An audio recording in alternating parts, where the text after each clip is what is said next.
كنت فين امبارح لما رنيت عليكي؟ يا ترى هنستخدم انهي زمن في الانجليش؟ في الحالة دي هنستخدم الماضي المستمر، وممكن نرد نقول sorry I was taking a shower when you called me. I was taking a shower when you called me. وزي ما اتفقنا قبل كده مش هنقول taking، احنا مش بننطق الجي، بنقول taking واخرها بتبقى صوت مخنف شوية كده. ومن هنا نفهم ان الماضي المستمر بيتكون من was أو were بلس الجيرند او الفيرب المضاف له اي ان جي. طيب اشمعنى الماضي المستمر؟ خلينا متفقين ان احنا بناخد الفيرب من اسمه. ماضي مستمر يعني حاجه كانت مستمره في الماضي، فبنستخدمه في الحاله دي علشان نعبر ان كان في حدث مستمر في الماضي لغايه ما حصلت حاجه تانية وقطعت الحدث ده. زي مثلا لما نقول I was sleeping when my sister turned the lights on.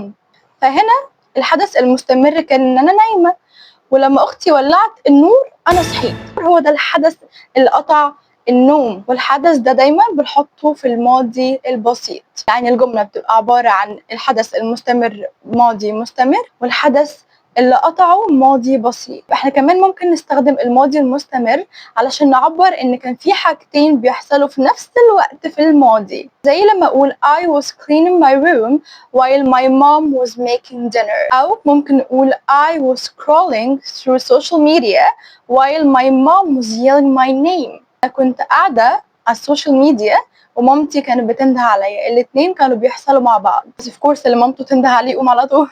وبس كده. اكتبوا لي في الكومنتس لو حصل معاكم حاجة مشابهة.